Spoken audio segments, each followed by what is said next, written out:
Oliver was attacked in his flat and taken to the hospital. There are 4 suspects, all of them Oliver's neighbors. Wow, I'd find another apartment. Amelia said she'd been walking in the park since early morning. Henry explained he had been painting in his studio and had heard nothing. Jacob said he had been repairing his car. Sophia answered she'd been taking a bath for the past 3 hours.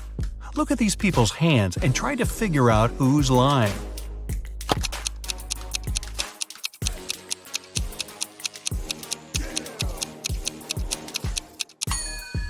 It's a bit strange that Jacob, who was repairing his car, and Henry, who was painting, both have such clean hands. But they could be wearing gloves. On the other hand, Sophia's hands and fingers don't have wrinkles. But it would be a natural skin reaction after 3 hours in a bathtub. Sophia, you've been caught smooth-handed. The police found out there was a new smuggler in town.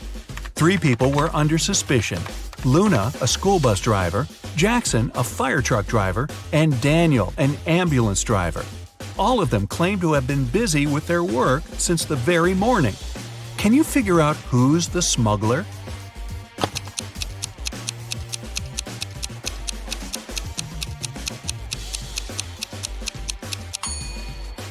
Look at the car Daniel drives. On such vehicles, the word ambulance is normally written backward. It's done so that other drivers can instantly read the inverted word in their rearview mirrors. Well, it seems Daniel has given himself away. It was the day when Jacob was supposed to be discharged from the hospital. He had spent a couple of months there and underwent several surgeries. His doctor told him he was going to be fine. It was safe for Jacob to leave the hospital. But the guy didn't believe these promises. In low spirits, he walked home. On the way, he accidentally bumps into an elderly lady. She gets furious and started to shout at Jacob. But instead of arguing back, he hugged the woman and ran home. Why?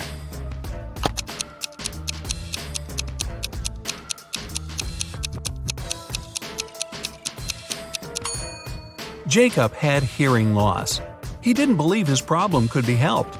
But when he heard the woman shouting at him, he realized the doctor had told him the truth. Maybe the doctor should have shouted. Chloe stayed late at the office that day. When she was driving home, the woman was worn out. At one moment, she even started to doze off. That's when it happened. She spun off the road and crashed through the fence that was on her way. She couldn't control the car anymore.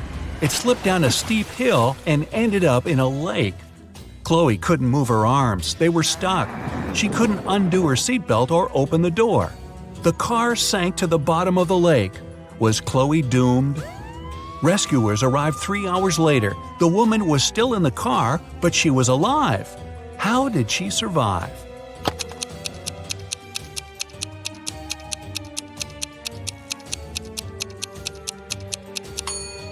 After the car hit the bottom of the lake, the water only came up to Chloe's throat. It was a very shallow lake. Good thing, huh? It was Jack's birthday, and the fellow got a present he had been dreaming about for ages – a motorbike. The next morning, he rode his bike to college and left it at the parking lot. During lunchtime, Jack decided to check on his motorbike. Imagine his horror when he found out someone had broken the mirrors. The security guard told Jack only 3 other people had left his building in the afternoon. They were Owen and Sam, 2 best friends, and Layla, the girl who once liked Jack but got turned down by him. Owen said he and Sam had gone to the campus cafe to get sandwiches for lunch. Sam confirmed this. He then added the bike could have been damaged by Layla out of revenge. But Layla told Jack her mother had visited her and they had spent 2 hours together. So, who's lying?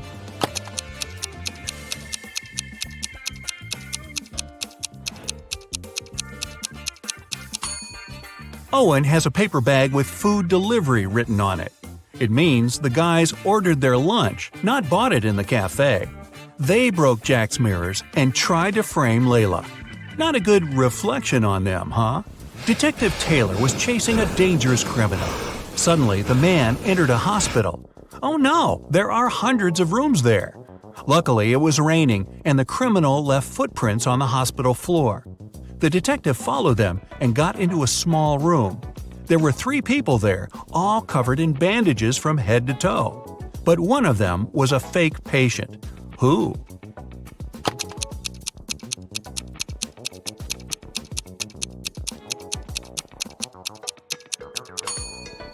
It was the dude in the middle.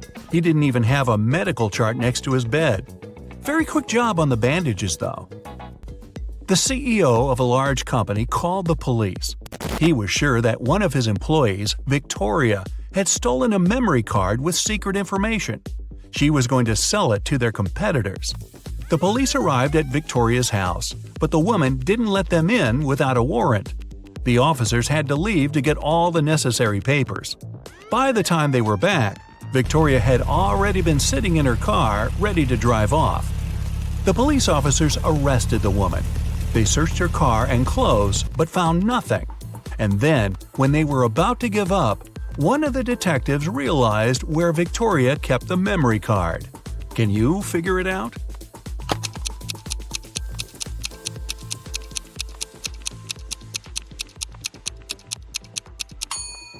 When the police first came to her, the woman had her hair down. But after that, Victoria changed her hairstyle. The memory card is in her bun. Yep, Victoria and her sticky bun. Michael was going home from the gym when everything went black. When he regained consciousness, he found out he was in a locked room. Next to the door, there was a computer with a keyboard. On the screen, there was a riddle. Michael had to write the correct answer and the door would open. The riddle went like this. It makes 2 people out of 1. What is it? Michael typed the needed word and the door opened. He was free to go. What was the answer?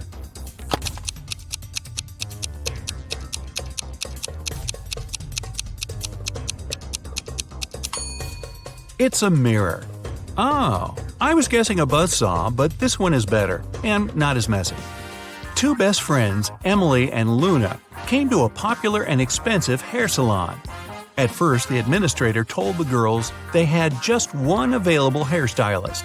But after making a phone call, she happily announced she had found another hairdresser. Emily and Luna could have their hair done at the same time. But in the process, it dawned on the girls that one of the hairstylists was fake. Which one?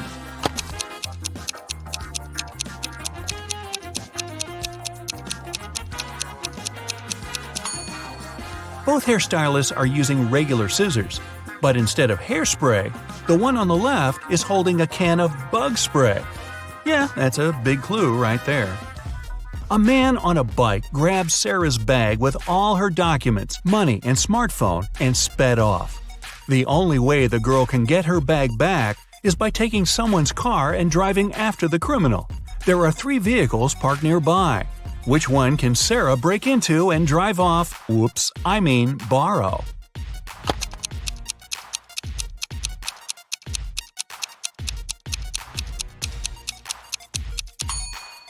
A man is sitting in the blue car. That's no good. If she decides to take the red car, CCTV will spot her. Her only option is the brown vehicle. Oh, and Sarah, don't forget to return the wheels when you get your bag back, otherwise you'll be Grand Theft Sarah. Mary and her younger brother Alex were mushroom hunting in the forest. Wait, mushroom hunting? What do? Sneak up on them so they don't escape? Anyway, they started to quarrel. Alex got angry and ran away. After several minutes, Mary rushed after him. She was still fuming, but also worried. Soon, the girl reached a small river. A man was sitting on the shore. Did you see a teenager here?" Mary asked. "Yep, he's just taken a boat and made it to the other side." But Mary didn't believe the man. Why?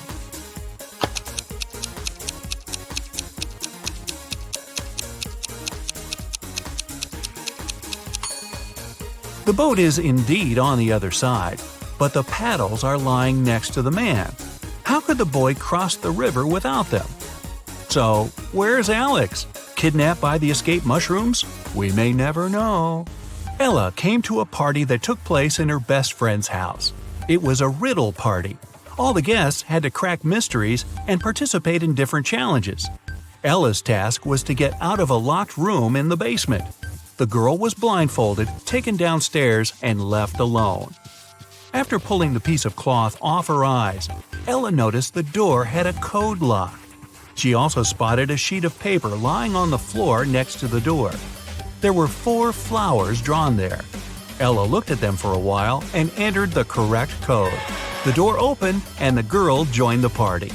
So, what was the code?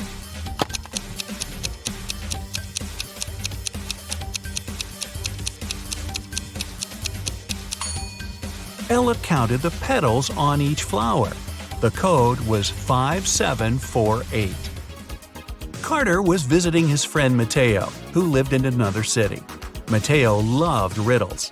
In the evening, he challenged Carter to get the key to the guest room where the guy was supposed to be sleeping. Mateo dropped the key in the bucket filled with cold water and told Carter to get it. But he couldn't touch the water or use anything to pull the key out. That night, Carter slept in the guest room. How did he get the key?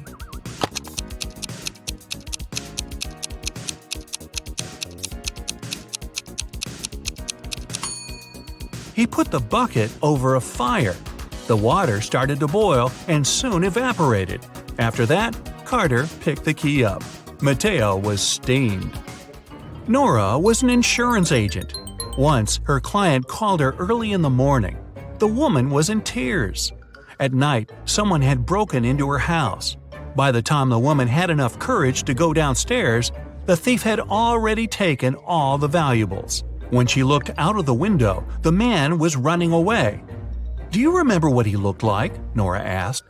The client answered, "It was still dark outside. I understood it was a man, tall and thin. He had dark hair and was wearing a V-neck t-shirt." Nora immediately realized her client had staged the burglary. How did she figure it out?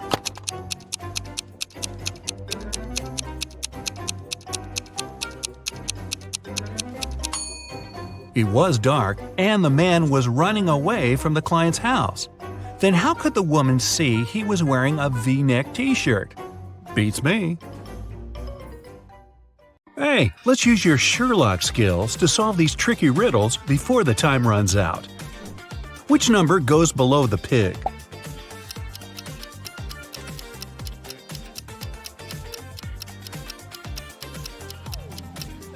The numbers are the letters in the words that represent what noise each animal makes.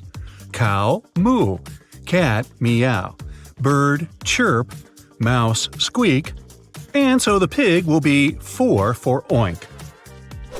Add one line to make the equation true. You can cross out the equal sign.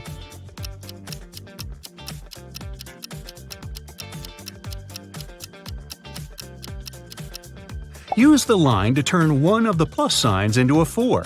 So in the end, you get 545 plus 5 equals 555. Or 5 plus 545 plus 5 equals 555. Or 5 plus 5 plus 545. Okay, you get it. Now, can you find the N among all those M's?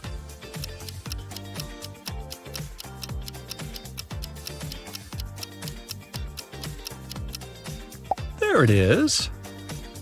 Okay, I'll add a little challenge. Cursive. Find the Q among all those G's.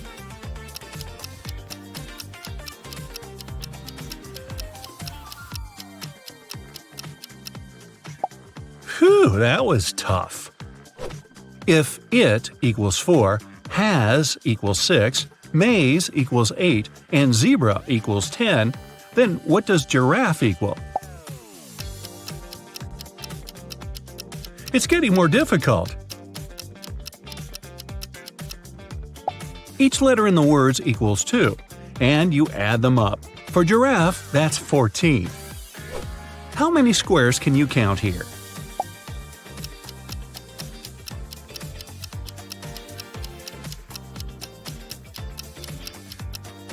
If you found all 11 squares, well, you just set yourself way above average. Another quick cursive search, and then I'll give you a mega challenge. Find the H among all the B's.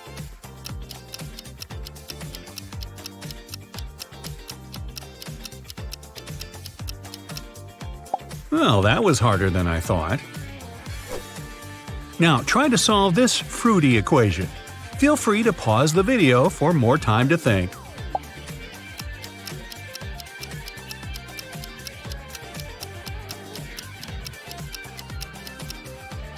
If you figured out what number each picture represents, you'll know that the apple equals 10, so 3 apples equals 30. Next row, we've got 4 bananas in each bundle, so 10 plus 4 equals 18. Third row, 4 bananas minus 2 cherries equals 2. In the end, for the fourth row, we get 1 cherry plus 10 plus 3 bananas equals 14. Hey, I'm ready for a fruit cocktail. If you solve that last one, you'll breeze through this. Move 1 matchstick to make the equation true.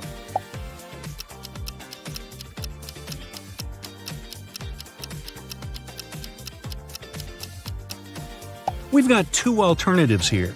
Take this matchstick off the 9 and use it to turn the minus sign into a plus. We get 3 plus 3 equals 6. Or take this stick off the 6 and make it a 5. Add it to the 9 to create an 8, and we get 8 minus 3 equals 5. Hey, my brain feels bigger already. Mr. Morrison was the owner of a small company. Only 4 people worked there. One day, he came to the office and didn't find his favorite slippers. He always put them on while working. The man searched everywhere and finally spotted them on the roof of the building. Mr. Morrison was furious. He entered the office and started to question his employees. Daniel said, "I don't even know where you keep your slippers." Andrew said, "I'm terrified of heights. I have never climbed up there." Sandra said, "I'm wearing high heels today. I can hardly walk in them." Emily said, "I respect you too much to do it to you." One of the employees is lying. Who is it?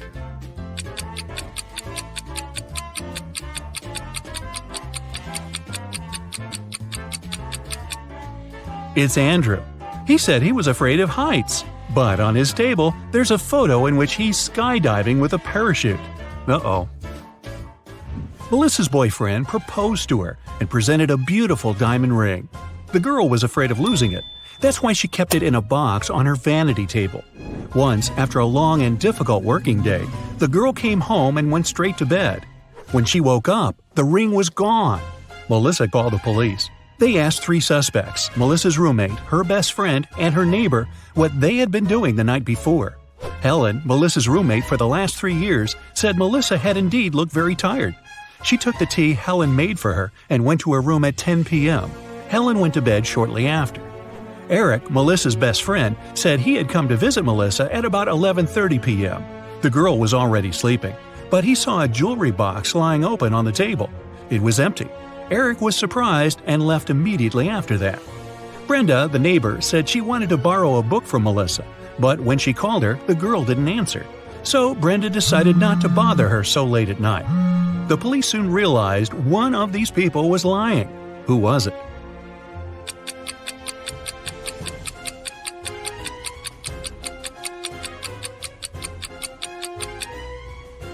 It was Eric.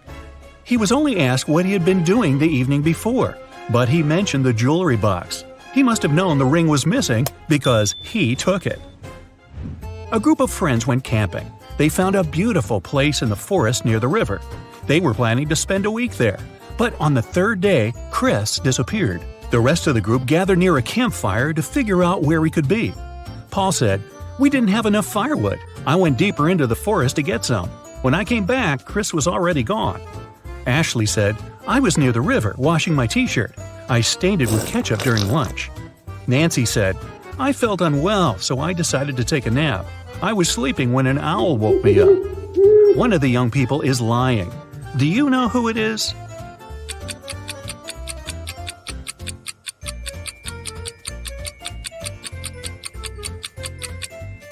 It's Nancy. Owls sleep during the day. It means an owl couldn't have woken the girl. Someone started a gas leak in Mark's apartment. Luckily, the man noticed it. He called the police. After searching the place, they found a watch. Mark claimed it wasn't his.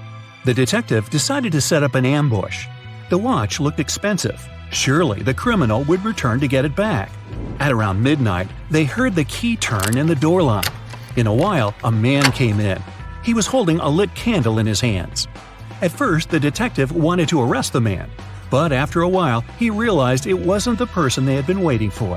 How did he figure it out?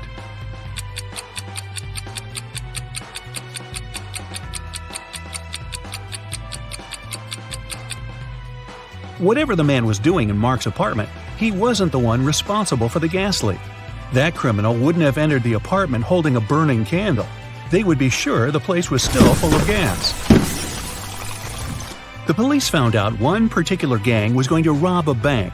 An undercover agent was sent to the restaurant where the criminals always gathered in the evening. His task was to attach a tiny GPS tracker to one of the gang members. Then the police would know about their location and would be able to prevent the robbery. The leader of the gang was the mastermind of the group.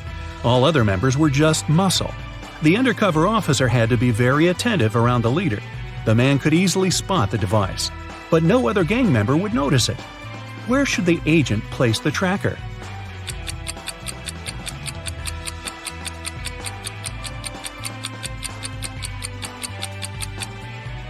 On the gang leader's backpack. He's the only person who can spot the device, but not if it's on his own back. Police got a call from the house of a wealthy man. He didn't come home after going for a jog. When several police officers arrived, they questioned all the people in the house. They were the maid, the millionaire's wife, and his driver. The maid said, "When Mr. Jones went for a jog, he asked me to prepare his breakfast. I immediately got down to work. But it's been 3 hours and he hasn't returned yet." The wife was worried too. "I saw him in the morning, but he was in a hurry. We just greeted each other and I went to work." The driver told the police he had been waiting for his boss in the car, scrolling through his social media. Who knows something about the millionaire's disappearance?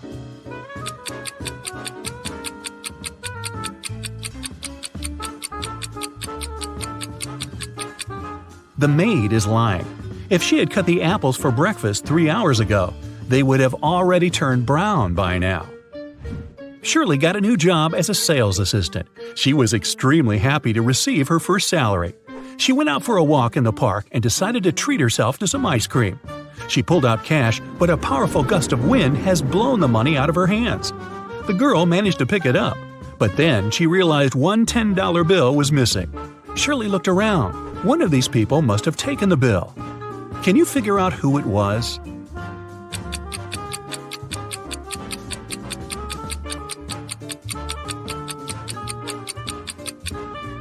It's the man in the red baseball cap.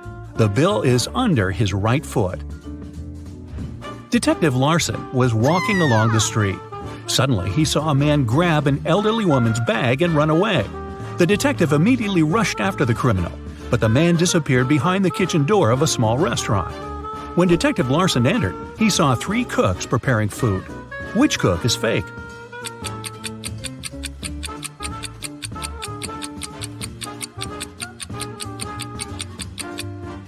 It's the man holding the salad bowl. He's the only one not wearing gloves. People began to disappear in a large town. 1 month after it started, the police came across an abandoned house. In its basement, they found 2 men. Each of them claimed that he had been locked up there and that the other man was the one to keep him in the basement. But it was clear that only one of them was telling the truth. Look at these men attentively and say who's the liar.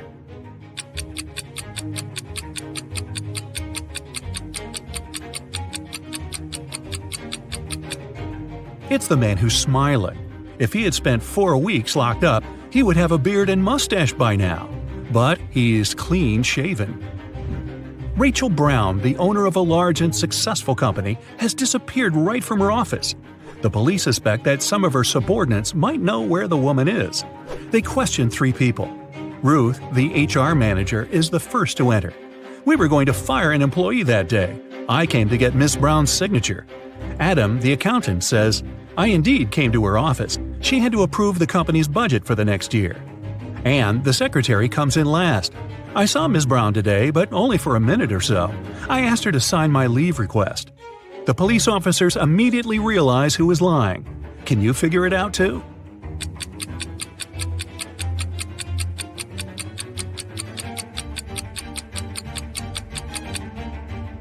Anne is lying. The signature on her documents is different from the others. Plus, she is the person Ruth was going to fire that day. Martin bought a car in September, and now, just a month later, it's stolen. The police have 4 suspects, and all of them are Martin's friends.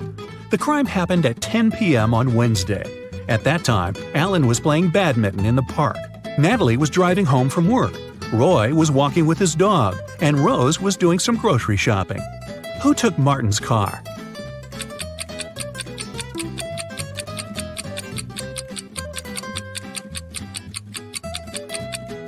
It was Alan. At 10 p.m. in October, it's too dark to play badminton.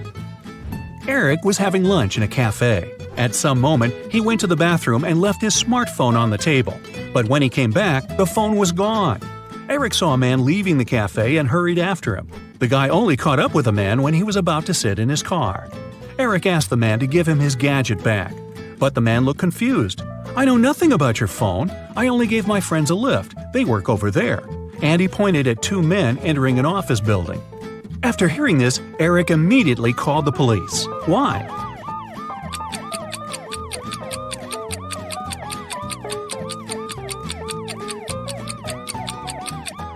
The man lied. His car was a sports convertible with just 2 seats.